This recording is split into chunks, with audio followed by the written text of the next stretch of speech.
Good morning, good afternoon बच्चों। कल extra class हो गई थी, बिना नोटिस नहीं गई थी सबके पास।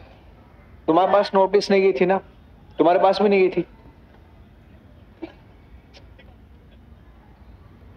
नहीं तो गलत हो गया ना। मैं तो बोला था एक दिन पहले, मैं खुमान सिंह सर से पूछता हूँ क्यों नहीं हुआ। लेकिन एक काम है, जिसको जिसको ऑप्शन था, जिनका नहीं हो पाया था। आज कौन सा दिन है? कल।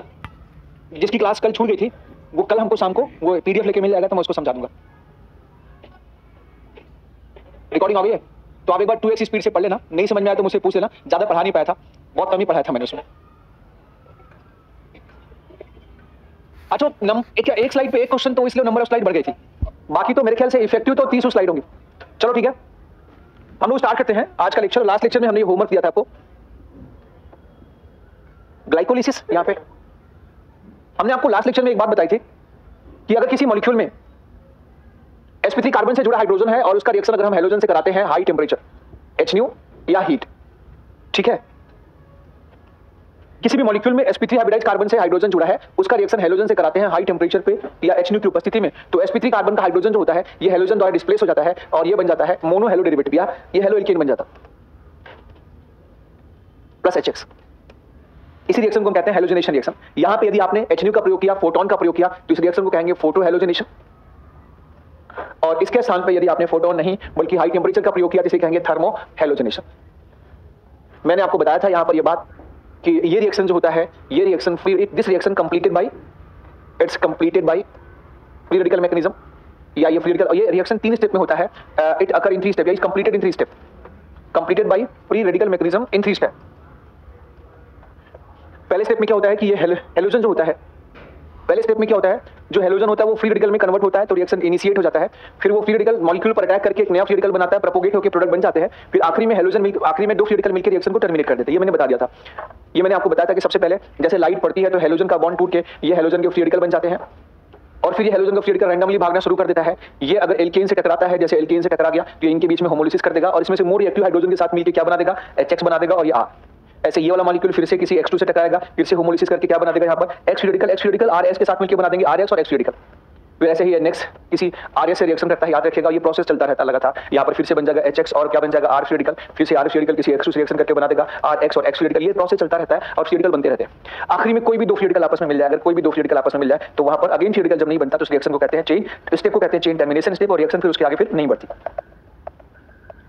इस रिएक्शन में ये पहला स्टेप होता है, यहाँ पर हमें HNO या हीट की आवश्यकता पड़ती है और बाकी रिमेनिंग स्टेप में अपने आप हीट बाहर निकलता है, ठीक है। इसका पहला स्टेप कहलाता है चेन इनिशिएशन स्टेप कहते हैं, इसे कहते हैं चेन इनिशिएशन। और बाकी के सारे स्टेप क्या कहलाते हैं, चेन प्रोपोगेशन स्टेप कहते हैं। पहचानने का तरीका क्या होता है, जिसमें फ्री रेडिकल क्रिएट हो वो इनिशिएशन, जिसमें फ्री रेडिकल आक्रमण करे दूसरा फ्री रेडिकल बने वो प्रोपोगेशन, जिसमें 2 फ्री रेडिकल आपस में मिल जाए उसे क्या कहते हैं, चेन टर्मिनेशन स्टेप, ठीक है। आई थिंक यहाँ तक हमने जान लिया था। फिर मैं इसमें एक बात और बता दिया था कि इस रिएक्शन में यदि आप हैलोजन बदलते हैं तो हैलोजन की रिएक्टिविटी अलग अलग होती है। ये मैंने आपको बताया था कि अगर हैलोजन यहाँ पर F2 लेते हैं तो इनकी रिएक्टिविटी ऑर्डर जो होता है ये F2 की बहुत ज्यादा होती है, उसके बाद Cl2 के, उसके बाद Br2 और सबसे कम रिएक्टिव होता है I2।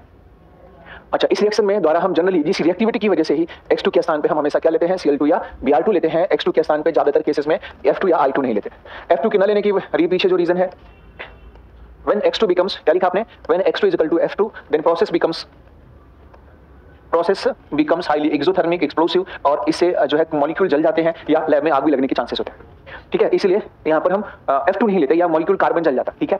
लेकिन अगर हम I2 when X2 is equal to I2, ठीक है, तो यहाँ पर रीजन क्या है, 2 रीजन है। हम X2 की जगह I2 नहीं लेते हैं। इसका पहला रीजन है, रीजन नंबर 1 इसकी रिएक्टिविटी ऑर्डर है। बताया था क्या आपको, reason number 1 reactivity order, reactivity very less and process becomes endothermic, ठीक है। दूसरा रीजन इसका मेन रीजन है, ये तो मेन रीजन नहीं है क्योंकि आप अगर इंडोथर्मिक है तो हीट देके करा सकते हैं।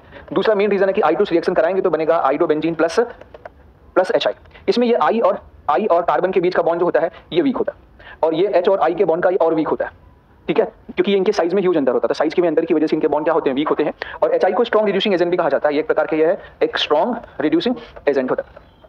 ये वापस जितने स्पीड से ये I2 इसके साथ मिलकर ये HI का फॉर्मेशन करता है उससे कहीं ज्यादा स्पीड से ये HI फिर से इसे रिएक्शन करके I और I मिलकर I2 बना देते हैं और ये बेंजीन बन जाता है। उसके डबल स्पीड से रिएक्शन रिवर्स हो जाता है। तो अगर आप इसमें लेंगे I2 लेंगे तो इसका सेकंड रीजन होता है process becomes reversible and reverse process dominate over forward process.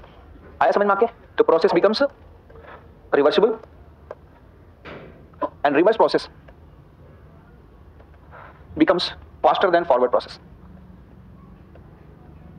हाँ, अगर आप चाहते हैं कि इस मेथड द्वारा आप चाहते हैं कि आप आइडो बेंजीन बनाना चाहते हैं तो आप अंदर इसमें इसके साथ में एक ऐसा ऑक्सीडाइजिंग एजेंट लीजिए जो कि इस बेंजीन को ऑक्सीडाइज ना करे, वो सिर्फ इसको ऑक्सीडाइज करे। किसको ऑक्सीडाइज करे बताओ? HI को और आइडो बेंजीन को भी ऑक्सीडाइज ना करे। और उसके लिए 3 एजेंट लिए जाते हैं अगर आप इस मेथड से चाहते हैं। If you are willing to do iodination by this method then you have to take oxidising agent. जैसे आपने यहाँ पर ले लिया बेंजीन, इसके साथ आप I2 ले लें, तो यहाँ पर अगर हीट के साथ अगर आप HiO3 ले लें या HGO ले लें या HNO3 ले लें, ये 3 में से आपके एग्जाम में यही 3 पूछा जाएगा, तो ये रिएक्शन रिवर्सिबल हो जाता है और फिर ये आइडो बेंजीन हमें थोड़ी बहुत मात्रा में प्राप्त हो जाती है।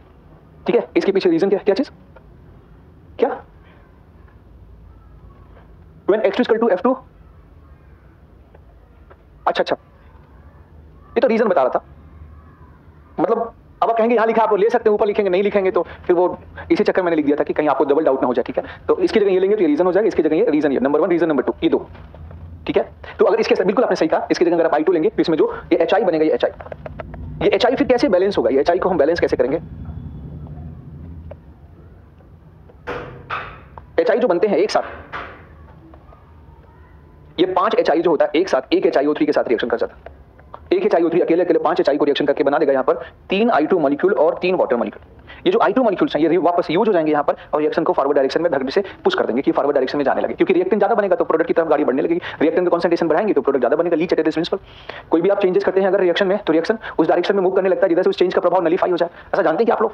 ठीक है, अच्छा एक और यहाँ पर अगर आप HGO लेंगे तो मान लिया HGO ले लिया तो ये क्या करेगा? 2 HI रिएक्शन करेगा और बना देगा यहाँ पर ये H2O प्लस HgI2, जो कि HgI2 फ्यूचर में फिर टूट जाएगा Hg प्लस I2 में, जो कि यूज कर सकते हैं। ऐसे HNO3 लेंगे तो वहां पर भी I2 और जो है नाइट्रोजन गैस और प्लस वाटर मॉलिक्यूल वहां से क्या हो जाएंगे? बाहर निकल जाएंगे। आया समझ में आपको? तो अगर आप चाहते हैं कि ये रिएक्शन रिवर्सिबल हो जाए, इरिवर्सिबल हो जाए, तो आपको स्ट्रॉन्ग ऑक्सीडाइजिंग एजेंट लेना पड़ेगा। तो आपकी स्टेटमेंट में ट्रू एंड फॉल्स स्टेटमेंट ऐसे रीजन में पूछा जा सकता है कि iodination not occur by this method, इसके पीछे रीजन कुछ भी लिखा जा सकता है क्योंकि it is very less reactive या the process becomes reversible and reverse process dominate over forward process. ये भी लिख सकते हैं कि iodination in the presence of HiO4 becomes irreversible, इसके पीछे रीजन स्टेटमेंट कुछ भी लिख सकते हैं।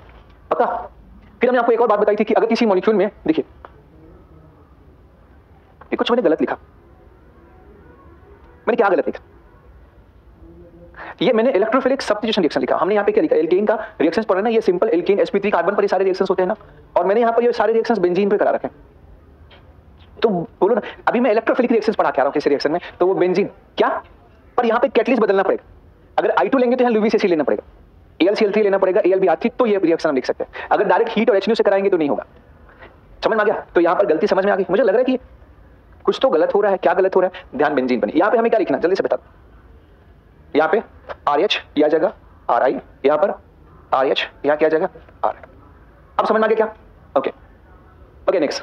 अभी पिछले बैच में मैं यही पढ़ा क्या, वो बेंजीन का क्या है? आयोडीनेशन। तो दिमाग में बेंजीन ही चल रहा है, तो हाथ क्या है कि बेंजीन ही लिखे जा रहे हैं यहाँ पे। अब यहाँ पर एक और बात याद रखना कि ये sp3 कार्बन पर ही होता है। ये HNO या हाई टेम्परेचर या HNO के प्रेजेंस में जो रिएक्शन होता है ये क्या होता है? sp3 कार्बन पे ही होता है। किसी मॉलिक्यूल में एक से ज्यादा टाइप के sp3 कार्बन हो, जैसे किसी मॉलिक्यूल में एक ही टाइप का sp3 कार्बन हो, जैसे मैंने लिखा CH4, इसका रिएक्शन आप Cl2 के साथ कराएंगे तो यहाँ पर एक ही मोनोक्लोरो प्रोडक्ट का फॉर्मेशन होता है। ये मैंने बताया था, ये मैं लास्ट लेक्चर में बता चुका हूँ, ये रिवाइज करो 1:1 के रेशियो में। लेकिन जैसे मीथेन है, इथेन में भी संख्या 6 हाइड्रोजन की है और 6 हाइड्रोजन आपस में सेम है। किसी भी हाइड्रोजन को हटाएंगे, सारे हाइड्रोजन आपस में सेम है, तो यहाँ पर एक ही टाइप का मोनोक्लोरो प्रोडक्ट बनेगा जिसका नाम क्या है? HCl। लेकिन अगर प्रोपेन की बात करते हैं हम, तो प्रोपेन में चूंकि यहाँ पर 8 हाइड्रोजन है पर 2 टाइप के हाइड्रोजन।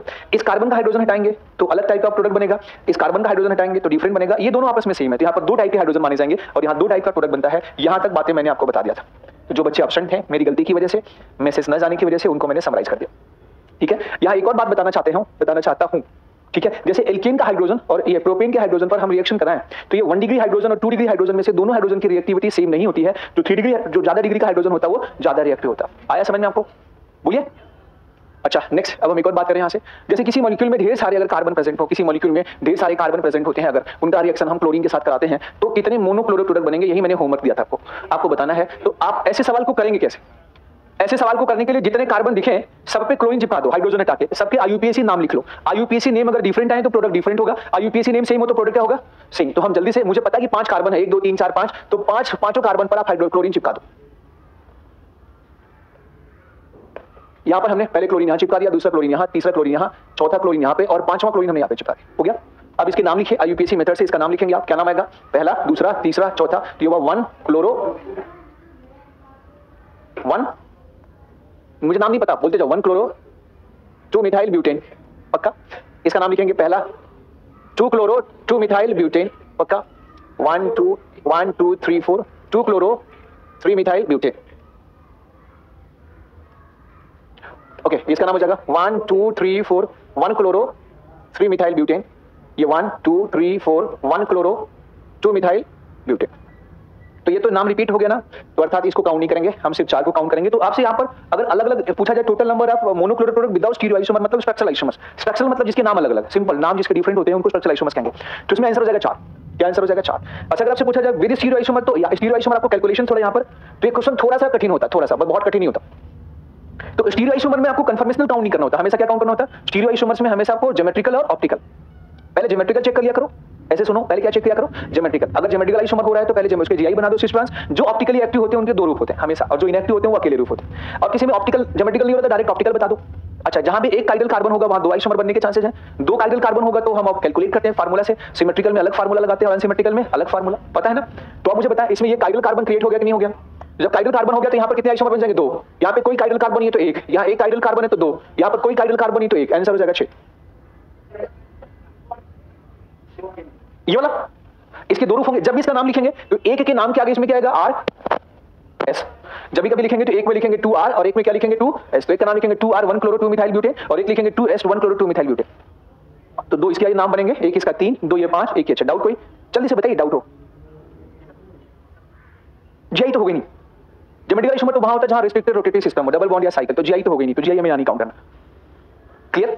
आगे बढ़ जाए हम लोग, चलिए। अच्छा, अब इसी सवाल को थोड़ा और कठिन करना, मतलब आपसे एग्जाम में चाहता हूं कि ऑप्टिकल आइसोमेरिज्म भी आपको पता होना चाहिए। अभी पेपर जेईई मेंस का आया था, उसमें कुछ क्वेश्चन थोड़े से अच्छे लेवल के आ गए, तो अनएक्सपेक्टेड क्वेश्चंस आए, ठीक है? तो अब जो मैकेनिज्म नहीं पता वो नहीं कर पाए। पहले तो नॉर्मली पिछले साल इजी डायरेक्ट पूछा जाता था, लेकिन अभी क्या कर दिया, उसमें मैकेनिज्म इन्वॉल्व कर दिया। तो हम एक्सक्यूज नहीं कर सकते, क्योंकि वहां जाने एग्जाम में जाने के बाद अगर कोई भी क्वेश्चन कठिन आ गया तो हमारे पास चांस लेने का मौका नहीं है। सर हम ही नहीं कह सकते कि इतने से तो हो जाता है तो इतना क्यों पढ़ें, इतने से हो जाता है इतना क्यों पढ़ें, तो फिर याद रखिएगा बहुत रिस्की होता है मामला। अब वहां जाके एक क्वेश्चन के लिए अगर आपको साल भर फिर से रुकना पड़ जाए तो जीवन पूरा बेकार, मतलब एकदम कितना 1 नंबर 2 नंबर 3 नंबर के लिए अगर आपको साल भर रुकना पड़ जाए तो फिर वो सबसे कष्टदायक होता है। तो इसलिए ढंग से मेहनत करो, ठीक है? हर चीज को डेप्थ में जान लो, क्वेश्चन बाहर जाएगा ही। बाकी बायो तो आपकी फेवरेट होती है, बायो में तो नंबर आपका खराब हो गई नहीं। देखो मेडिकल की सबसे पहली पसंद तो बायो के स्टूडेंट जो मैंने अभी तक, हेलो, हाँ नमस्ते, मैं बस क्लास के बाद फोन करता हूँ मैं। हाँ ओके, क्या हुआ? हाँ हाँ, मैं कुछ बोला था, मैं बोला था तभी आप रिस्क नहीं ले सकते। तो जो बायो के बच्चे, जो मेडिकल में, मैंने मेडिकल के बच्चों की पहली पसंद बायो होती है, उसके बाद फिर उनकी केमिस्ट्री और फिजिक्स होती है डिपेंडिंग, और वो भी जो है उसमें टफ तो होता है थोड़ा सा। ऑर्गेनिक में क्या होता है कि कंसेप्ट हम फार्मूला याद करते हैं कि ये ज्यादा स्टेबल होता है, हमेशा याद करते हैं कि ट्रांस इससे ज्यादा स्टेबल होता है, कभी कभी सी स्टेबल हो जाता है। तो जब तक हमें पता नहीं होता एग्जैक्टली तब तक हम कर नहीं पाते, तो ये गड़बड़ होता है। ऑर्गेनिक में लगता तो है कि हम सही कर लेंगे, लेकिन ऑर्गेनिक में सही होता बहुत कम। एग्जाम में थोड़ी गलतियां ज्यादा हो जाती है ना।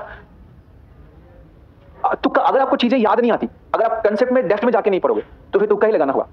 आपको हर चीज को डेप्थ में सुनना पड़ेगा। जैसे बेसिसिटी को सॉल्व करने का जो नियम है तो वही याद रहेगा तभी कर पाओगे। स्टेबिलिटी डिसाइड करने का नियम अगर याद है तभी क्वेश्चन कर पाओगे। रेजोनेटिंग स्ट्रक्चर की स्टेबिलिटी का नियम पता होगा तभी क्वेश्चन कर पाएंगे। किसी मैकेनिज्म डीकार्बोक्सिलेशन ऑफ एसिड का मैकेनिज्म नहीं पता होगा, आपको डेप्थ नहीं पता होगा, तो फिर तुक्का लगाने के जैसे ही होगा। समझ में आ गया? देखो इनऑर्गेनिक और बायो एक ही जैसा है, दोनों में याद करना। और फिजिकल और फिजिक्स एक जैसा, और ऑर्गेनिक ना तो इनऑर्गेनिक जैसा है ना ही जो है, मतलब ये समझ में नहीं आता है क्या, ठीक है? ऑर्गेनिक आप अच्छा कर पाएंगे अगर आप हर चीज का बढ़िया शॉर्ट नोट आपके पास, हर फार्मूले से। आपको कभी भी एसिडिटी सॉल्व करनी है तो किस तरीके से सॉल्व करते हैं वो फार्मूला याद होगा ना क्रम से, तो आप क्वेश्चन सॉल्व हो जाएगा। चीजें याद होंगी तभी ऑर्गेनिक के क्वेश्चन सॉल्व होंगे 100%। बाकी ऑर्गेनिक में तो 10-12 नंबर तो आराम से सब पा जाएंगे। आखिरी दिन 10-12 नंबर की बरकत बता दूंगा, वो आप आराम से 7-10 नंबर तो मिल जाएंगे, डोंट वरी। 4-5 क्वेश्चन की फाइट होती है, ठीक है? क्या चीज? आपके बायो में नंबर कितने आते? टोटल नंबर कितने आते? खड़े हुए, टोटल नंबर, टोटल कितना आता? हाँ हाँ, टोटल नंबर ओवरऑल 720 में, हाँ। और बायो में 360, 300। जूलॉजी में 165। पिछले जूलॉजी की इस बार कितना आया था? हाँ। और बॉटनी में? अच्छा दोनों में 160। अच्छा फिजिक्स में, केमिस्ट्री में? याद है ना, नंबर तो अच्छा पा रहे हैं, तो याद तो होना चाहिए। कितना नंबर पाते थे केमिस्ट्री नंबर? तो अगर आपको अपनी केमिस्ट्री नंबर याद नहीं होगा तो ऑर्गेनिक कहां से याद होगी? इनऑर्गेनिक गलत कम होता है आपका ना। तो अब देखो कितने क्वेश्चंस करने हैं, बायो के गलत नहीं जाते ना, तो बायो क्यों ज्यादा गलत होता है? आप एक काम करिए ना, टेस्ट देने से पहले हमसे मिल लिया करिए, तो ऑर्गेनिक वाले भी गलत नहीं होंगे, वो सारे क्वेश्चन बता दिया करेंगे, वो डाके कर दिया करिए। पिछले टेस्ट में कितने आए थे? तो आपके नंबर तो अच्छे आ रहे हैं, 5। पिछले टेस्ट में कितने आए थे? पिछले टेस्ट में कितने आए थे? और इस टेस्ट में 2 नंबर लगभग, नहीं 2 नंबर तो बढ़ा लिया आपने, ठीक है। लेकिन बायो में अगर आप 360 कर देंगे, ठीक है, 350 कर देंगे, और केमिस्ट्री में 120 कर दें और फिजिक्स में 120 कर दें, तो भी लगभग 650 के आसपास नंबर पहुंच जाएगा, लगभग 590 पहुंच जाएगा। तो ऑर्गेनिक के 4-5 सवाल अगर नहीं भी हुए ना, तो आप ऑर्गेनिक को ध्यान ही मत दीजिए। ऑर्गेनिक के 5 सवाल अगर आपसे नहीं हो रहे ना, तो बहुत कठिन है, क्योंकि ऑर्गेनिक चीजें जब आप हमसे डाउट पूछते हैं ना, तो मैं देखता हूं आपको चीजें पीछे का याद ही नहीं कुछ। तो फिर ऑर्गेनिक क्वेश्चन कैसे सॉल्व होंगे? अगर आपको स्टेबिलिटी नहीं पता है तो कैसे सॉल्व होंगे? आपको प्लस आर माइनस आर नहीं पता है तो क्वेश्चन कैसे सॉल्व होंगे? रेजोनेटिंग स्ट्रक्चर की स्टेबिलिटी के लिए सीक्वेंस नहीं पता है तो कैसे सॉल्व होंगे बेटा? ओज रिएक्शन क्या होता है, इंट्रामॉलिक्यूलर रिएक्शन क्या है, इंटरमीडिएट क्या है, तो कैसे क्वेश्चन आप रिमेंबर कर लोगे तो ऑर्गेनिक के जो 4-5 गलत हो रहे हैं ना, वो आपके से वैसे कईयों के गलत हो रहे हैं, 2-3 के गलत हो रहे हैं। अच्छा, जो गलत हो रहे हैं वो सिली मिस्टेक हो रहा है। अच्छा, आप जो ऑर्गेनिक के 5 गलत हुए, घर आके आपको लगा कि ये सही हो सकता था कि वो आपको आता ही नहीं था? कि 5 में से कितने सिली मिस्टेक हुए? 2 सिली मिस्टेक वाले गलत हो गए और 3 नहीं आते थे, वो आपने कहीं पढ़ा ही नहीं। नहीं, मैंने जो पढ़ाया था उससे वो उसी में आया था, लेकिन तरीका उसने चेंज कर दिया। वो मुझसे पूछा आपने, उसको बोलने तो उसकी प्रॉब्लम तो सॉल्व करो, क्योंकि उसकी प्रॉब्लम बढ़नी नहीं चाहिए। एक बेसिसिटी गलत हो गया था, और दूसरा आप एक काम किया करो ना, जो क्वेश्चन आपके सिली मिस्टेक से सही हुआ वो तो आप नोट कर लो। जो आपका क्वेश्चन जैसे गलत हो गया, बिल्कुल आपको लगा कि यार ये सर के पढ़ाने से सॉल्व नहीं हुआ, वो मुझे बताओ, तब मैं आपको बताऊंगा कि मेरे पढ़ाने वाला एप्लीकेशन कैसे वहां यूज होगा, जो मैंने पढ़ाया था उसको यूज करके वो कैसे क्वेश्चन सॉल्व होता है। तो आपकी ज्यादा प्रॉब्लम नहीं, 3 गलत है ना, तो 3 कोई बात नहीं है, अब ये सही हो जाए। अब मुझे बाहर मिला करिए, जैसे आपके ऐसे क्वेश्चन गलत हो जाए, हाँ बाहर मतलब अब जैसे क्लास में हम वापस एक काम ऐसे भी कर सकते हैं, वो सिली मिस्टेक वाले क्वेश्चन मुझे जैसे मैं यहाँ एंट्री करूँ ना, वो मुझे पेज पर करा दिया करिए, तो वो पेज में या क्वेश्चन फट से बता दिया करूंगा। तो अगर किसी और के भी होंगे या तो वो क्वेश्चन सॉल्व हो जाएगा। एक ही रास्ता, आपके कोई डाउट है ना, सब लोग ऐसा कर सकते हैं। जैसे आपके कोई डाउट्स है और मैं आया तो आप वो एक क्वेश्चन मुझे आप ऐसे पकड़ा दे, तो उसमें से एक क्वेश्चन जो मुझे लगेगा 1-2 क्वेश्चन ये हर क्लास में हम डिस्कस कर दिया करें, तो हमारी ये वाली प्रॉब्लम भी सॉल्व हो जाएगी। डन, ठीक है। एक क्वेश्चन अभी आप मुझे दीजिएगा आज का, वो मुझे तुरंत अभी भेज दीजिए, मेरे व्हाट्सएप नंबर है आपके पास? सॉरी, क्षमा चाहता हूं, मेरे पास व्हाट्सएप पे अभी देखेंगे तो 2200 मैसेज, आज सुबह 2200 मैसेज अगर मैं पढ़ूंगा तो पत्नी घर से निकाल देंगी मुझे, दिन भर मोबाइल में रहते हो ना। तो आप मुझे अभी भेज दो, अभी वाला मैसेज मैं देख लूं, तो क्वेश्चन भेज दो मुझे। क्या चीज? नहीं, तुम्हारा नंबर मैं सेव कर लेता हूं, ज्यादा इंपॉर्टेंट है। अच्छा, लेकिन नाम बताओ। हाँ, वो तो यार हमेशा याद रहेगा, मोहम्मद कैफ तो यार शानदार नाम है ना। तो चलो मोहम्मद कैफ, तुम्हारी समस्याएं सॉल्व होंगी, मैं मानता हूं तुम्हारी इनऑर्गेनिक और फिजिकल फेवरेट है, ऑर्गेनिक भी मैं फेवरेट बना के रहूंगा। मुझे क्वेश्चन भेज दो, total monochloro product with stereo isomers, answer क्या होगा? ये अच्छा होगा, वो डाउट सिर्फ उसी को नहीं होगा, हो सकता है और बच्चों को भी हो, और मुझे लगता हो कि ये तो यार डाउट होना नहीं चाहिए भाई, मैं अपने हिसाब से सोच सकता हूं। तो ये से फायदा होगा, हर क्लास में 2-3 डाउट मुझसे पूछ लेते हैं, पीछे कोर्स खत्म हो चुका, कोर्स एक दिन 2 दिन और बुलाऊंगा और चैप्टर हमारे एकदम कंट्रोल में आ जाएगा, तो कोर्स की कोई परवाह नहीं। आपको लेक्चर बता दूं, हैलोजन डेरिवेटिव में लगेंगे 4 लेक्चर, एल्कोहल ईथर फिनॉल में लगेंगे 3 लेक्चर, एल्कोहल ईथर फिनॉल में 3 लेक्चर, और कार्बोनिल कंपाउंड में लगेंगे 3 या 4 लेक्चर, बहुत बढ़ के लगेगा। तो कार्बोक्सिलिक एसिड का 1 लेक्चर, एमाइंस के 1 लेक्चर या 1.5 लेक्चर 2 घंटे का, और बायोमॉलिक्यूल में 2 लेक्चर, पॉलीमर में 1 lecture, chemistry in every life में आधा लेक्चर, और साथ में प्यूरिफिकेशन प्रैक्टिकल ऑर्गेनिक केमिस्ट्री में आधा लेक्चर। टोटल इतने लेक्चर में कंप्लीट। कितने लेक्चर हुए? 16, और ये अभी इसमें मुझे 4-5 लेक्चर चाहिए, और हाइड्रोकार्बन 25 1.5 घंटे के लेक्चर चाहिए थे मुझे। अब अगर उसमें किसी दिन हमने 2-3 लेक्चर 3-4 घंटे कर लिया तो मामला हमारा और जल्दी खत्म हो जाए। ठीक है, ओके, इतनी हमारा लेक्चर है, रिक्वायरमेंट। चलो, नंबर ऑफ चैप्टर आपको ज्यादा दिखेंगे पर लेक्चर उधर ज्यादा नहीं लगेंगे। हाँ, 1 लेक्चर हम आपको बताएंगे, पॉलीमर को आपको मैं बताऊंगा और उसमें क्या याद करना कैसे मैं आपको पढ़ाऊंगा, और पॉलीमर की कई सारी बातें पहले बता दूंगा। पॉलीमर शुरू होने से पहले पॉलीमर की कई चीजें, और सबसे आसान लगेगा आपको, तो आसान लगेगा क्योंकि बायोमॉलिक्यूल में तो आधा आप जानते हैं, रिएक्शन में बताऊंगा। हाँ, लेक्चर देख लेंगे, बढ़ जाएगा।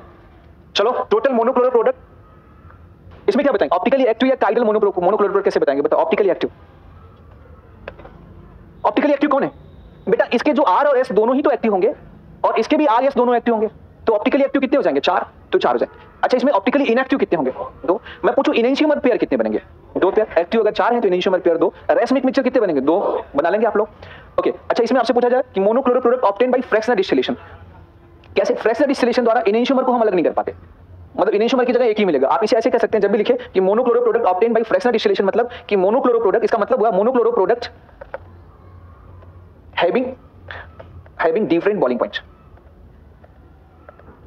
जिनके बॉइलिंग पॉइंट्स डिफरेंट होते हैं वो फ्रैक्शनल डिस्टिलेशन में प्राप्त होते हैं, मतलब जितने कितने के बॉइलिंग पॉइंट्स अलग अलग होंगे। तो आप मुझे बताइए, इसकी जो दोनों आइसोमर्स होंगे इनके बॉइलिंग पॉइंट सेम होंगे, तो इनकी जगह एक ही बोलेंगे पक्का। ये दूसरा बॉइलिंग पॉइंट का होगा, इसके दोनों आइसोमर सेम होंगे और इसका एक, तो ये 4 आंसर हो जाएगा। तो obtained by fractional distillation. Okay, चलिए अब हम बात करते हैं आगे। ये क्वेश्चन देखो, जो इनेंशियोमर्स होता है बेटा, जैसे इसमें कुल ये इसके जो इनेंशियोमर्स होंगे, ये और इसका इनेंशियोमर्स, उनमें सिर्फ अंतर होता है इनका ऑप्टिकल एक्टिविटी के प्रति। एक डेक्स्ट्रोरोटरी होता है तो ये क्या होता है? लिवो। आया? तो इसके इनिशियोमर की जगह एक ही बनेगा प्रोडक्ट, इसके इनिशियोमर की जगह क्या बनेगा? एक प्रोडक्ट, पक्का। और इसके इनिशियोमर की जगह बनेगा एक प्रोडक्ट। जो इनिशियोमर्स होंगे वहां एक ही प्राप्त होगा ना। जो डाइस्टीरियोमर होते हैं उनको डिफरेंट फ्रैक्शनल डिस्टिलेशन में हम प्राप्त कर लेते हैं, तो इनिशियोमर को अलग नहीं कर पाते। तो जब भी फ्रैक्शनल डिस्टिलेशन करेंगे आप, तो ये दोनों साथ निकलेंगे, क्योंकि माना इसका बॉइलिंग पॉइंट 40 है, इसका 45 है, इन दोनों के 40 है, इसका 45 है, इसका 50 है, इसका 55 है, तो 40 पे ये निकलेगा, 55 पर ये, फिर इसके बाद ये। तो फ्रैक्शनल डिस्टिलेशन जो होंगे, चार ही तरह के प्रोडक्ट आपको प्राप्त होंगे, तो जिनके बॉइलिंग पॉइंट डिफरेंट होते हैं वो फ्रैक्शनल डिस्टिलेशन में प्राप्त होते हैं। अच्छा, इसमें और भी टफ क्वेश्चन बनाया जा सकता है, पर इतना ही बहुत है। बिल्कुल बेटा, जो कोई भी एक मॉलिक्यूल में एक हाइड्रोजन कार्बन अगर है तो याद रखिएगा, एक ही हाइड्रोजन कार्बन वाला मॉलिक्यूल हमेशा ऑप्टिकली क्या होता है? एक्टिव होता है। तो इसमें एक हाइड्रोजन कार्बन है तो एक्टिव, ये भी एक्टिव होगा, इसमें भी एक हाइड्रोजन कार्बन होगा तो एक्टिव होगा। ऑप्टिकली एक्टिव मतलब इसमें हाइड्रोजन कार्बन हो, आर और एस। ये पूछे decide A and B in following molecule. A and B समझना मतलब product obtained by without stereoisomer and with stereoisomers. तो आपको इसमें बताना, बता देंगे आप लोग? बोलिए कैसे बताएंगे, बताओ कहां जोड़ेंगे, बताओ। ये सीएल यहां जोड़ देंगे, ये सीएल यहां जोड़ देंगे, पक्का। एक तो सीएल यहां जोड़ देंगे, फिर एक सीएल यहां जोड़ देंगे, फिर एक सीएल यहां जोड़ देंगे,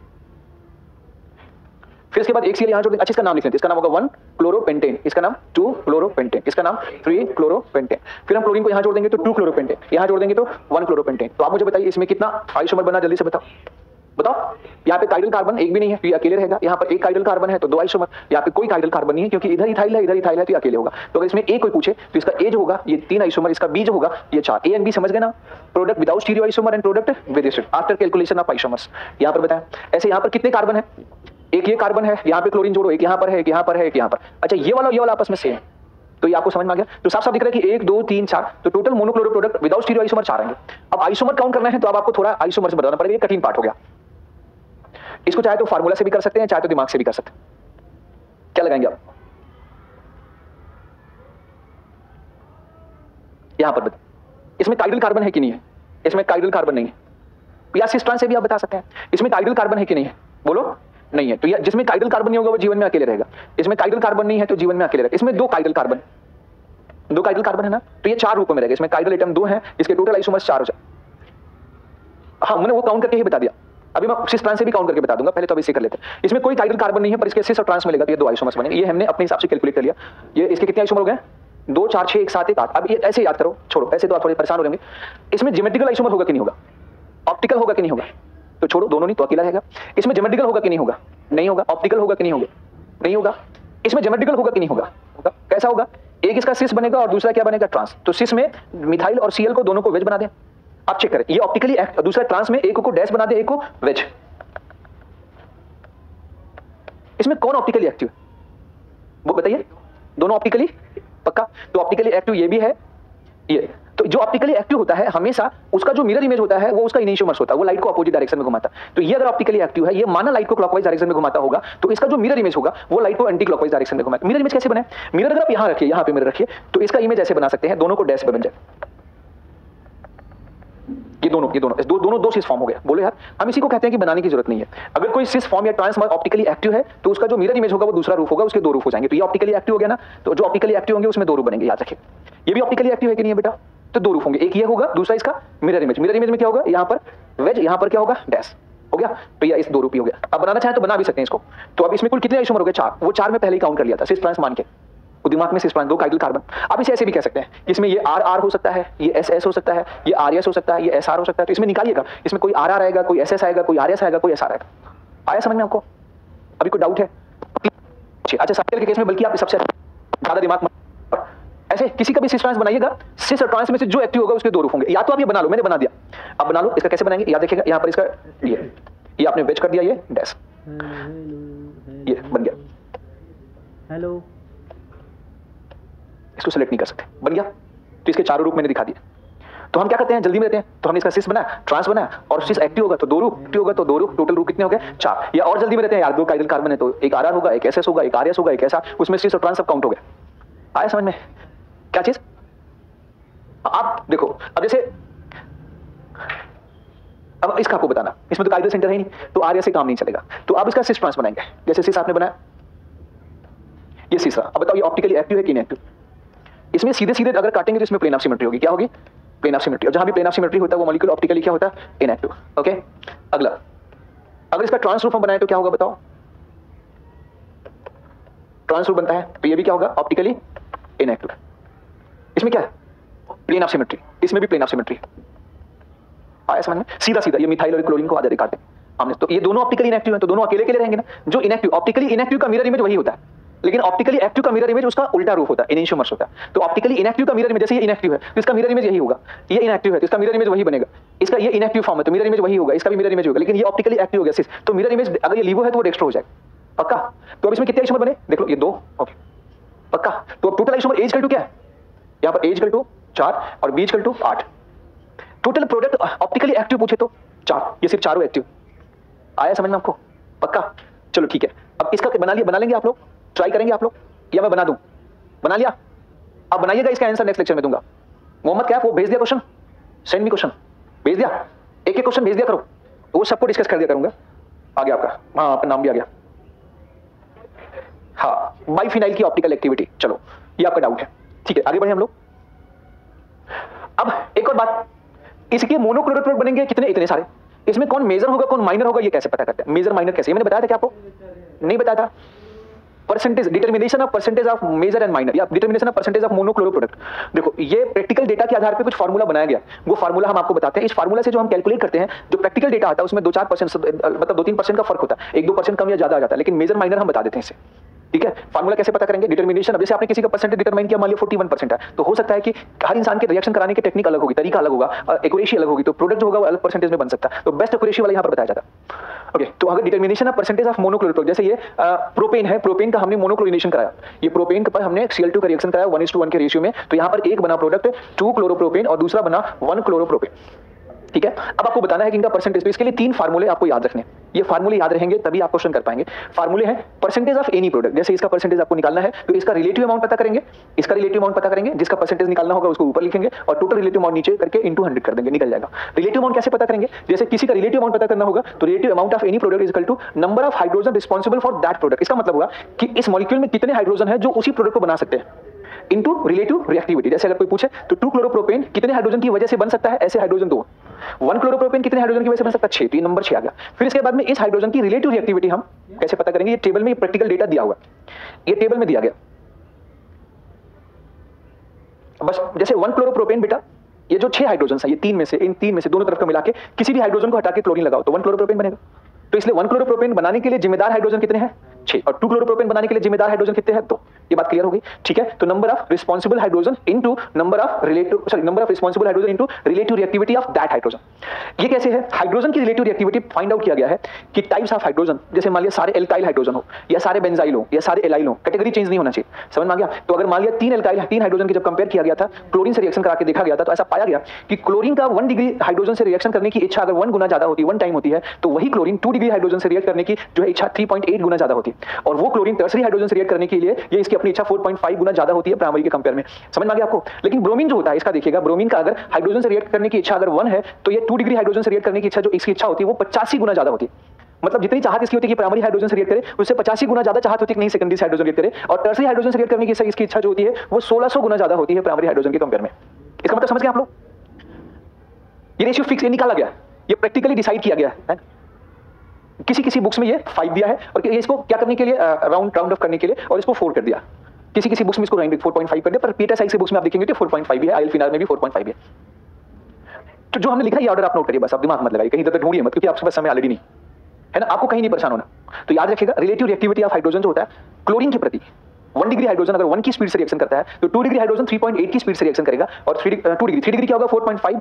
ओके, और ऐसे ही ब्रोमीन के प्रति 1 डिग्री हाइड्रोजन अगर 1 डिग्री की स्पीड से रिएक्शन करेगा तो ये 2 डिग्री कितना बताओ, 85, 3 डिग्री कितना होगा, 1600। जैसे अगर यहाँ पर देखा जाए, यहाँ पर हमने कई टाइप के हाइड्रोजन लिख दिए ऐसे, यहाँ पर हाइड्रोजन 1 डिग्री है, ये हाइड्रोजन 3 डिग्री है, ये हाइड्रोजन 2 डिग्री है, यह हाइड्रोजन आपका 1 डिग्री। तो जो क्लोरीन है अगर इनसे रिएक्टिविटी की इच्छा 1 गुना है तो 2 डिग्री से रिएक्शन करने की इच्छा इसकी क्या होगी बताओ, ये तो यहाँ भी रिएक्ट कर सकता है, और 3 डिग्री से रिएक्शन करने की टेंडेंसी इसकी 4.5, लेकिन इसके सामने ब्रोमीन लगा हो तो ब्रोमीन इस 3 डिग्री हाइड्रोजन से रिएक्शन करने की टेंडेंसी 1600 गुना ज्यादा। तो ब्रोमीन के केस में हमें पहले से पता चल जाता है कि मेजर क्या बनने वाला है, समझ में आ गया? क्योंकि अंतर बहुत ज्यादा होता है, तो ब्रोमीन के केस में मेजर माइनर हम अंदाजा लगा सकते हैं, लेकिन क्लोरीन के केस में हमें कैलकुलेट करना पड़ता। आया समझ में? अच्छा, ब्रोमीन क्यों ऐसा है? क्योंकि रिएक्टिविटी आपने देखी है, रिएक्टिविटी ब्रोमीन की बहुत कम होती है। अगर देखा जाए रिएक्टिविटी ऑर्डर की बात किया जाए, ये लिखा ना आपने, रिएक्टिविटी ऑर्डर जो होता है उसमें ब्रोमीन कम रिएक्टिव होता है, तो जो कम रिएक्टिव होते हैं वो ज्यादा सेलेक्टिव होते हैं, और जो ज्यादा रिएक्टिव होते हैं वो कम सेलेक्टिव। जैसे मिठाई खाने की आप ज्यादा शौकीन है, मिठाई आपको ज्यादा पसंद है, तो किसी भी टाइप की मिठाई आप खा लेते हैं, किसी भी दुकान की मिठाई खा लेते हैं, पर कुछ लोग ऐसे होंगे जिनको मिठाई पसंद नहीं होगी, तो उनको एक पर्टिकुलर ही मिठाई होगी, अगर वो मिलेगी तो खाएंगे, नहीं तो नहीं खाएंगे, पर्टिकुलर दुकान भी होती है। मतलब जो मिठाई खाने के प्रति ज्यादा रिएक्टिव है वो सिलेक्टिव नहीं है। घर में मिठाई आ गई, मिक्स मिठाई है, जो भी बच्चा वो कुछ भी खा लेंगे, समझ में आ गया। लेकिन जो मिठाई खाने के शौकीन नहीं होते, जैसे कुछ लोग पानी पूरी खाने के शौकीन होते हैं ना, पानी पूरी है ना, पानी पूरी फुल क्या बोलते उसको, फुल्की, गोलगप्पे, अलग अलग नाम, अलग अलग। तो आप सुनो, कुछ जो भी, तो कुछ लोग इसको खाने के बहुत शौकीन होते हैं, हॉस्टल के छत से देख रहे हैं कि उधर से पानी पूरी वाला करीब 200 मीटर दूर है, बस मुंह में पानी गिरने लगता है और तुरंत नीचे आकर के हॉस्टल के सामने हाथ लगा खड़े हो जाते हैं। अब वो नहीं देख रहे कि बेचारा पसीना में लथपथ है, पसीना पोंछ रहा है, उसका हाथ बार बार पानी में डिप करता है, उसमें फंगल इन्फेक्शन हो जाते हैं बस बोलते हैं कोई बात। अच्छा, उनको ये पता होता है कि देखो उसके हाथ में ये प्रॉब्लम है, लेकिन कहते कोई उधर हाथ की तरफ देखते ही नहीं वो इग्नोर कर देते हैं। तो ये होता है रिएक्टिविटी और सेलेक्टिविटी प्रिंसिपल। अच्छा, जिसको पानी पूरी नहीं पसंद है तो वो उसी दुकान पे खाता है जहां पे हाइजीनिक हो या पानी कहीं पे साफ, समझ में आ गया। तो वही हाल है क्लोरीन और ब्रोमीन। इस आधार पे हम कह सकते हैं, कि ब्रोमीन जो होता है वो क्लोरीन की तुलना में जो है वो ज्यादा सेलेक्टिव और कम रिएक्टिव होता है, और क्लोरीन ज्यादा रिएक्टिव और कम सेलेक्टिव होता है। एक तो ये बात हो गई कंक्लूजन। दूसरी बात ये हो गई परसेंटेज डिसाइड तो कर लेते हैं। जैसे मान लिया ये आपको प्रोपेन का परसेंटेज डिसाइड करना है, तो परसेंटेज कैसे डिसाइड करेंगे? परसेंटेज ये है आपका प्रोपेन, यहां पर हमने लिखा Cl2 H, यहां पर 1:1 के रेशियो। यह CH3 CH2 CH2 Cl CH3 CH Cl CH3। Okay, ये बना 1 क्लोरोप्रोपेन। हम इनको रिलेटिव अमाउंट पता करना है, जैसे आपसे पता किया जाए रिलेटिव अमाउंट ऑफ 1 क्लोरोप्रोपेन। तो 1 क्लोरोप्रोपेन को बनाने के लिए कितने हाइड्रोजन जिम्मेदार हैं? 6। तो नंबर ऑफ हाइड्रोजन 6 हो जाएंगे और रिलेटिव रिएक्टिविटी 1 हो गया। तो बस इसका रिलेटिव अमाउंट 6 हो जाएगा। और अगर कोई पूछे कि रिलेटिव अमाउंट ऑफ 2 क्लोरोप्रोपेन की बात किया जाए तो ये 2 × 3.8 मतलब ये 7.6। एक बात बता दूं, जिसका रिलेटिव अमाउंट, इसका रिलेटिव अमाउंट हो गया लगभग 6 और इसका रिलेटिव अमाउंट हो गया 7.6। तो जिसका रिलेटिव अमाउंट ज्यादा होता है अक्सर वही मेजर होता है, अक्सर का वही मेजर होता है। तो इसमें मेजर तो वही हो गया। आप एग्जैक्ट परसेंटेज भी बता सकते हैं। रिलेटिव अमाउंट मतलब इसकी मात्रा ज्यादा। अच्छा, परसेंटेज निकालो, परसेंटेज ऑफ 1 क्लोरोप्रोपेन बता दो कितना होगा। ऊपर लिखेंगे 6, नीचे 6 + 7.6 13.6 × 100 है ना, 600 डिवाइडेड बाई 13.6, 13 × 54 13 × 65 लगभग 44% के आसपास है, लगभग नॉट। तो हमें पता चल गया कि 1 क्लोरोप्रोपेन कितना परसेंट है, ये लगभग कितना है बताओ, ये 44% है। तो ये बचेगा क्या, 56। तो ये मेजर हो जाए। हाँ, इसे भी कर सकते हैं उल्टा। कैसे करेंगे? ऊपर 7.6 डिवाइडेड बाई 30।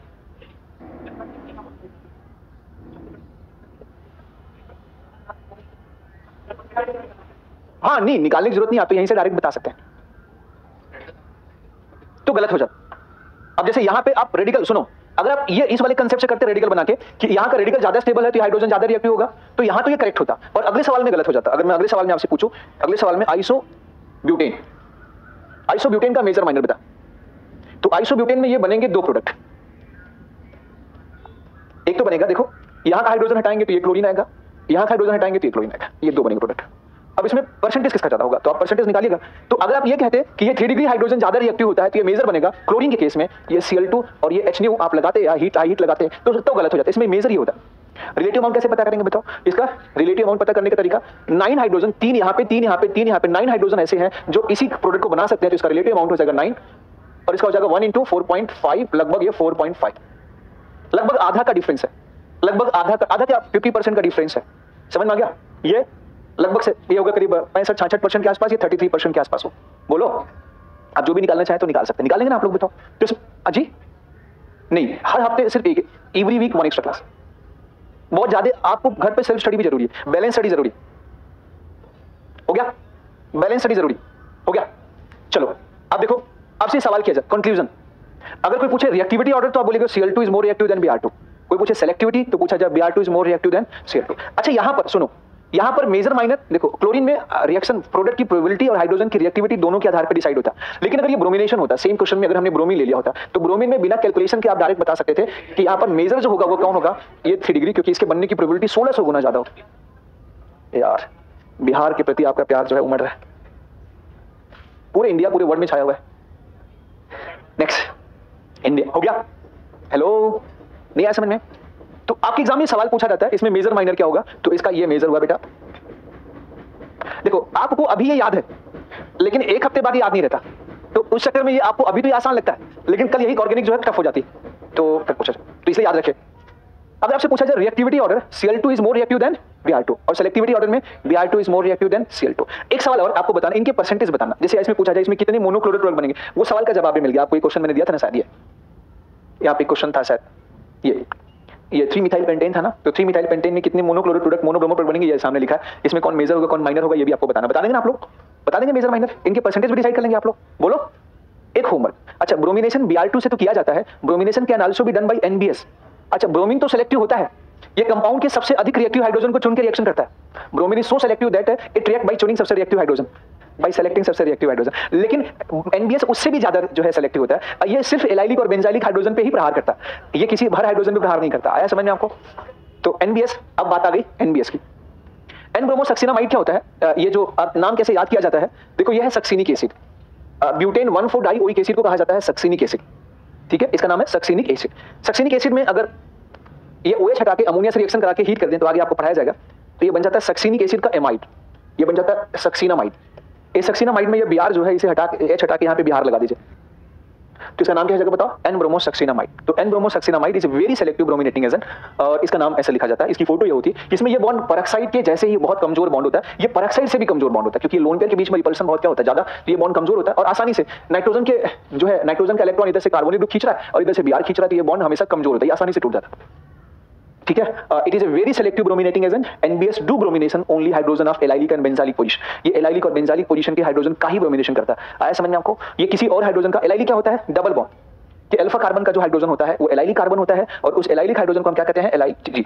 ऐसे बेंजीन के पड़ोसी कार्बन का जो हाइड्रोजन होता है बेंजाइन, बस इन्हीं हाइड्रोजन का इनका टारगेट होता है। तो यहाँ पर ये अगर हम इसका रिएक्शन NBS के साथ कराएं तो क्या बनाएंगे, आप टारगेट कहां लगाएंगे, देखो आपके एग्जाम में क्वेश्चन यही आता है, इससे टफ नहीं आता, लेकिन हम थोड़ा सा इसे टफ एक लेवल तक और आगे बढ़ेंगे, एक लेवल तक आगे बढ़ेंगे, बाई चांस पूछा जाए तो हम तैयार हैं। देखो अगर मुझे ऐसा बैच होता कि हमें सिलेक्शन को लेने पड़ते कि सिलेक्शन के मुश्किल है बच्चों का, तो सेलेक्ट कराने के लिए मैं इसके आगे नहीं बताता फिर, लेकिन अगर हमें लगता है कि कहीं एक आध दो सवाल गलत ना हो जाए तो फिर थोड़ा सा एक स्टेप में आगे बढ़ के बताता हूं आपको, ज्यादा स्टेप आगे नहीं बढ़ता, क्योंकि ज्यादा स्टेप आगे बढ़ने का मतलब आप तुरंत जिंदाबाद मुर्दाबाद शुरू कर देंगे। ये डबल बॉन्ड का ये अल्फा कार्बन, और ये डबल बॉन्ड का अल्फा, ये डबल बॉन्ड का अल्फा, ये बेंजीन का अल्फा, यहाँ पर CH2 और Br बेंजाइलिक ब्रोमाइड, यहाँ पर ये ठीक बेंजीन के पड़ोसी कार्बन का Br और ये बेंजीन के पड़ोसी कार्बन का Br। इसका मैकेनिज्म क्या होता है ये आगे लिखा, हाँ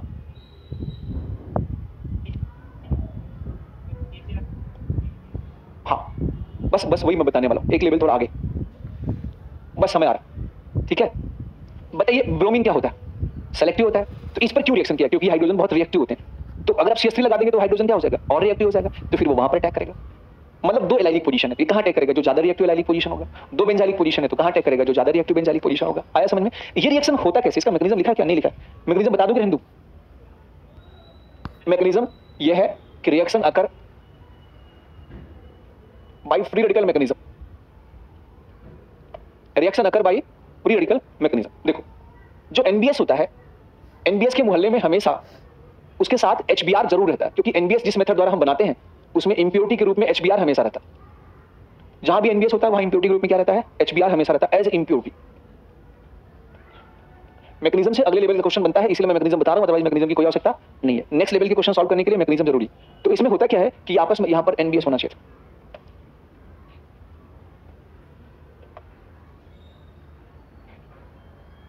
ये बन गया।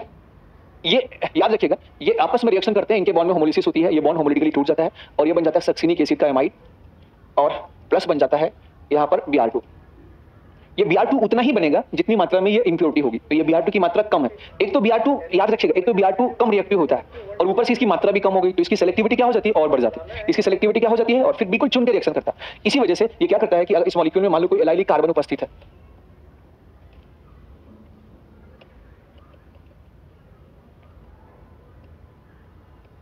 ये यहां पर जी,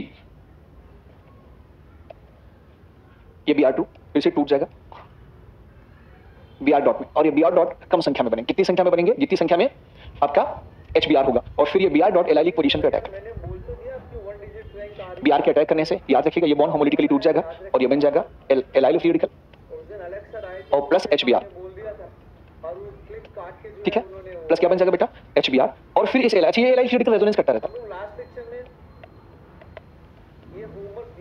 ठीक है। और फिर वापस अगेन इस मोहल्ले में जो बचे हुए Br2 होंगे वो, या ये Br जो बचा होगा इसमें से इनकी मुलाकात हो जाए तो ये बन जाएगा एलाइल ब्रोमाइड। अब आपके मन में सवाल आ रहे होंगे, कुछ बच्चों के मन में तो आ रहे होंगे कुछ नहीं आ रहा? अच्छा छोड़ दूं फिर? ओके जाओ फिर। अरे कहाँ जाना है? बैक तुरंत। हाँ अभी कैफ के सवाल बताने, ठीक है? ये बिहार बचेगा? अरे यार मेरे को भी, अरे मेरे को जाके अभी खाना बनाना पड़ेगा यार। सिंपैथी लेने का कितना अच्छा तरीका होता है ना। तो ये आपका चेन प्रोपोगेशन स्टेप है। आखिर में ये बिहार बना और यहाँ से बिहार जो बचे होंगे, ये बिहार और बिहार मिलकर आपस में क्या बना देंगे? बिहार 2, और ये बन जाएगा। ये स्टेप है चेन टर्मिनेशन स्टेप, ये है चेन प्रोपोगेशन स्टेप, और ये है चेन इनिशिएशन स्टेप। इसमें खास बात क्या है कि अगर याद रखिएगा, ये जो जहां से हाइड्रोजन आपने तोड़ा है, यहां से हाइड्रोजन आपने तोड़ा है ना, अगर ये कार्बन और ये कार्बन आपस में सेम है तब तो प्रोडक्ट एक ही बनेगा। क्यों? क्योंकि फ्री रेडिकल यहां है और फ्री रेडिकल यहां है, दोनों आपस में सेम। लेकिन अगर ये दोनों कार्बन को डिफरेंट कर दें तो प्रोडक्ट की संख्या ढेर सारी हो जाएंगी, 2 हो जाएंगी। समझ में आ गया? प्रोडक्ट की संख्या क्या हो जाएगी? 2 पक्का। अगर यहाँ पर यहाँ पर इन दोनों की पोजीशन चेंज कर दूं तो ये दोनों फ्री रेडिकल चेंज हो जाएंगे, और जब दोनों फ्री रेडिकल चेंज हो जाएंगे तो यहाँ पर जो प्रोडक्ट बनेंगे वो संख्या में क्या बनेंगे? ज्यादा बनेंगे। तो एक क्वेश्चन देता हूं, वो करके लाना। उस क्वेश्चन से मैं फिनिशिंग करूंगा इसकी। ये क्वेश्चन ये है, अगर मैंने इस मॉलिक्यूल का रिएक्शन कराया, पहले तो ये क्वेश्चन, इसके बदलने के लिए कई रास्ते हैं। आप इसका रिएक्शन करा सकते हैं सोडियम मेटल के साथ। आप इसका रिएक्शन मोहम्मद कैफ के क्वेश्चन को आपको सबको बताना है, और देखता हूं कौन ये क्वेश्चन में क्या बनेगा, या बना के लाएंगे, या आपका होमवर्क है। इसके बाद हम लेक्चर खत्म करेंगे। भाई मोहम्मद का क्वेश्चन, ये तो आपको एनसीईआरटी की लाइन लिखी हुई है। इन्होंने क्वेश्चन जो भेजा, हर दिन आप 3 क्वेश्चन पकड़ा, 2-3 क्वेश्चन पकड़ा दिया करो, और मैं आते ही सॉल्व किया करूंगा ताकि आपका समय बर्बाद ना हो। इसमें find total number of stereo isomer for each of the following compound, ये था। अब देखो यार, इतना टफ सवाल मेडिकल में पूछने लगा है। ये किसी लोकल कोचिंग का टेस्ट होगा, किसी कोचिंग का टेस्ट होगा।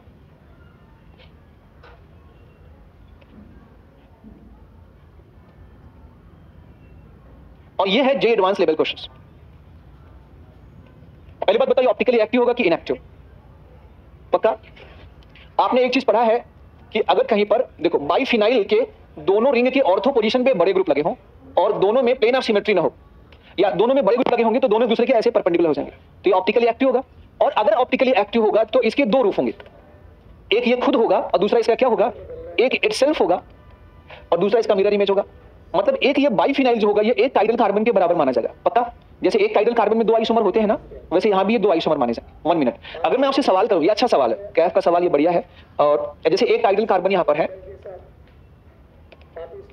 और मैं आपसे पूछूं इसमें कितने आइसोमर बनेंगे, तो यहाँ से एक R और S की संभावना ऑप्टिकल आइसोमरिज्म यूनिट है, और यहाँ से E और Z की संभावना होगी Z आइसोमर्स होगा, जिसमें 4 आइसोमर्स होंगे। ऐसे अगर इसी में हम आपसे बात करें तो यहाँ पर एक ऑप्टिकल आइसोमरिज्म, ये जो बाइफिनाइल है इसकी वजह से ये ऑप्टिकली एक्टिव हो जाएगा, ये ऑप्टिकली एक्टिव आइसोमर यूनिट हो गया। और साथ में ये डबल बॉन्ड की वजह से GI भी होने के चांसेस है ना, तो कितने आइसोमर हो जाएंगे? 4। आंसर क्या होगा? 4। क्या चीज? नहीं, अगर ये डबल बॉन्ड है तो 4 आंसर होगा, और अगर ये डबल बॉन्ड नहीं है, अगर मान लिया यहाँ पर ये CH3 कर दीजिए, तो यहाँ पर अब GI यूनिट नहीं है तो 2 होगा। वो दोनों आइसोमर कौन से होंगे? ये इसका प्लस फॉर्म होगा, दूसरा इसका माइनस। एक डेक्स्ट्रो होगा, एक क्या होगा? लिवो। अगर हमने इसको मिटा दिया, फिर से अगर हमने यहाँ पर मिटा दिया, यहाँ पर हमने I लिख दिया, यहाँ पर F लिख दिया, यहाँ पर, चलो ठीक, इसमें मैं आपसे पूछूं तो ये ऑप्टिकली एक्टिव है कि इनएक्टिव? एक्टिव। भाई दोनों बेंजीन के ऑर्थो पे बड़े ग्रुप हैं, जो भी दुनिया में एक्टिव होता है, क्या चीज? कोई फर्क नहीं पड़ता, कोई भी ग्रुप हटाएंगे, फ्लोरीन लगाएंगे तो भी होगा, ब्रोमीन लगाएंगे तो भी होगा, हाइड्रोजन